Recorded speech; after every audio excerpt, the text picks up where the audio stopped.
Helen of Wyndhorn, issue number 1. That's right, folks. This is a new Dark Horse comic coming to us from the Supergirl Woman of Tomorrow creators, Bilquis Evely and Tom King. Now, I knew nothing about this book going into it, except that this team that I like both of these talents. I wasn't as, high on the Supergirl Woman of Tomorrow book as some people, but I do really think it's interesting and enjoyable. But I love both of these people. Bilquis is so talented and has a very distinctive style that you don't really see. And it goes without saying that this book just looks like the best of her work. It's incredible and fantastic. It's awesome. And Tom King just slowly built himself up to be like a top tier comic book writer at this moment. So I'm always curious to see what his next work's going to be.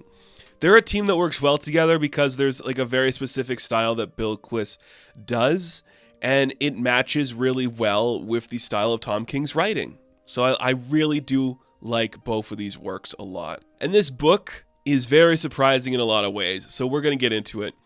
We open up this book and we are given the first page that is a splash page kind of depicting a father and a daughter, and it's kind of like emulating like a King Conan-esque character with a little more like stylized swords and sharp objects, very like Frazetta inspired. And the narration is like, I didn't know the father, but I knew the daughter, Helen. And then we cut to see that that's actually the poster of a comic book, and this man named Thomas is interviewing this older woman. Her name is Lilith Appleton, and she's kind of like describing when she knew the daughter, who is Helen, and it'd be roughly like 1935 to 41. They say that's kind of like 50 years ago, so this book kind of takes place 80s to 90s, like that era. Works fine. So this girl, Lilith, she's an old woman now. She starts kind of explaining to Thomas, like, what this story is going to be. And it starts with her 50 years ago. She is headed to Texas because she was hired by Helen's grandfather to bring this girl back to their estate. So she heads to San Antonio. She starts walking around, going to like the hotel. Well, the hotel owner's like, well, you should probably head to the bar. She's there all the time. The bartender's like, you should probably head to the jail cell. She probably got arrested. So Lilith is walking through that. And this girl, Helen, who is, I believe they say 16. She's like 16. She is in jail. She is asleep. And she wakes up to find this like older woman being like, hello, I'm an acquaintance of your grandfather's. I'm here to take you back to his estate. I am sorry for the passing of your father. Her father is dead. He would be C.K. Cole. We'll get to that in a minute here. But it's like, all right, get ready. We're going to go. So they can't leave now. They have to wait for the train to come.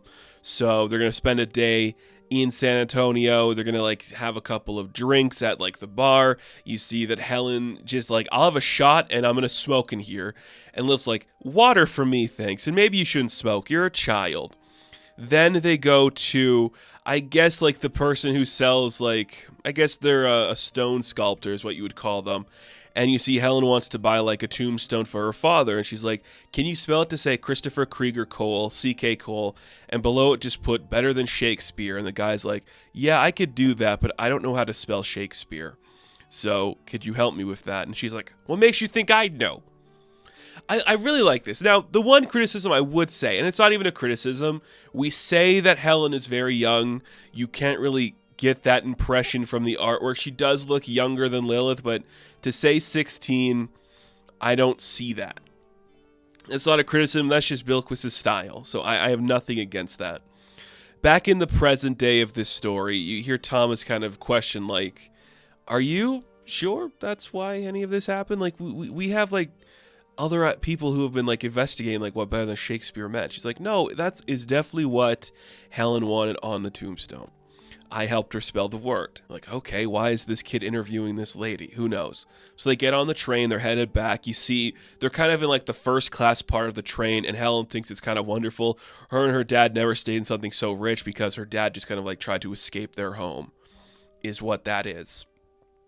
They head back to this beautiful estate, It's just this humongous castle, this big mansion that's just unbelievable to look at. The kind of artwork that only Bilquis could draw. It is incredible and cool. Their butler, Joseph, shows up, and he's like the only butler of the house, and he's like your classic, like he's got like a big old mustache. He's like a strong man, you know, he looks really interesting.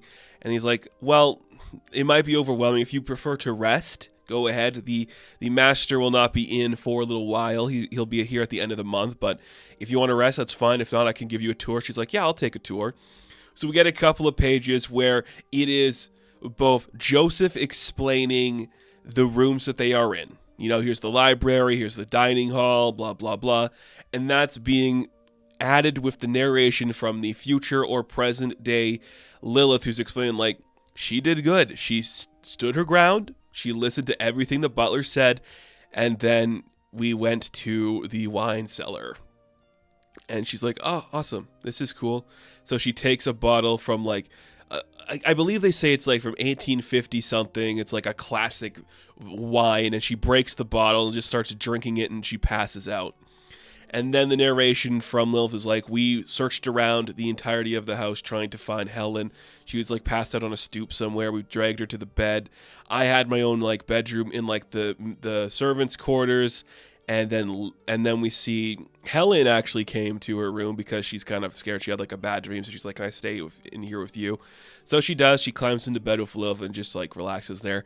And that's pretty much how the next few weeks went. They would find... Helen went to the wine cellar. She grabbed a bottle. She fell asleep somewhere. In the middle of the night, she'd claim she saw a monster or something scared her, and she would go to the room of Lilith. That kind of a thing. It would just keep happening and happening. And you'd just see Helen feels trapped in this house. Her dad escaped. Her dad left this place for a reason. She's starting to feel like, I don't want to be here. I don't like being here. I want to escape. And she's like, Joseph won't take me into town to get cigarettes. Will you take me into town to get cigarettes? Lilith says, no, I won't. And she's like, well, tough shit. I hate it here. I hate everything about this place. I don't want to be here anymore. Which is very interesting. Also, let's point this out. Her father, when on the tombstone says better than Shakespeare, her father is a writer. Now, we can deduce from the beginning of the book that there's like two barbarian-looking characters on a comic book. Perhaps her father was the writer of that book. Most likely, probably that is the cause. It is. We know that. Sure. Later someday, it's nighttime, so I guess later some night is what I should have said there, but whatever. You see Lilith is kind of like searching for Helen. She can't find her. She runs outside because Helen is running away from something. She's like, Lilith, it's here. And she runs into Lilith's arms. She's like, there's something here. I told you there's a monster. And then, boom, a big monster appears. Looks like a bat werewolf creature just emerges from the darkness. And she starts to freak out. And she's like to the kid in the present day, like, I am not a writer. I don't have the mind of C.K. Cole. I couldn't even begin to describe, to tell you what I saw there. There was something there that was otherworldly. It was supernatural. There was nothing like it. And then as she's saying that, we see a sword get plunged into the back of the beast. It turns around and like screams, and then the sword slices through the creature, and its head is decapitated. And that is when we see that Barnabas Cole, Helen's grandfather, emerges dressed like a barbarian, wielding the head in his hand of the decrepit beast. And Lilith is like, I can't explain what I saw, but I know that is exactly what I saw. And Thomas is like, I'm sorry. I don't really know what you mean by any of this. Like, that was all real. Like, it was a fantasy. And she was like, I know what I saw. You know, it wasn't some hallucination from her father's suicide. I saw this thing. And it only got weirder from there. And that is where the book ends. And I'll be honest, I thought that was kind of interesting. Very good build-up. You really set up your story well. I really went into this expecting the fantasy element just because of that cover. It seems very like chaotic and there's more going on. But to tease that and set it up, I am very much interested in seeing how that could look. So the book that C.K. Cole wrote is called Astonishing Stories of Mystery, The Red Death of Ophan the Vanquished. So, okay, that's kind of fun. I'm curious to see where this is going to go. It looks gorgeous, utterly spectacular, a beautiful book. The writing is sharp. It's clearly the kind of story that King works well in. I like this pairing. Evely is so good in this. I'm all in. Well, all in is an exaggeration. I don't know how far we're going to go into some of this stuff because we have like the present timeline that I don't think is necessary, but whatever. I'm interested to see where this is going to go. So, Helen of Wyndhorn, issue number 1, I am going to give an 8 out of 10. Now, thank you all for watching this review. Be sure to like and subscribe to the channel. As always, you can check me out on Instagram, TikTok, and Twitter. And of course, I will catch you in the next one. Have fun. Stay safe. Good luck.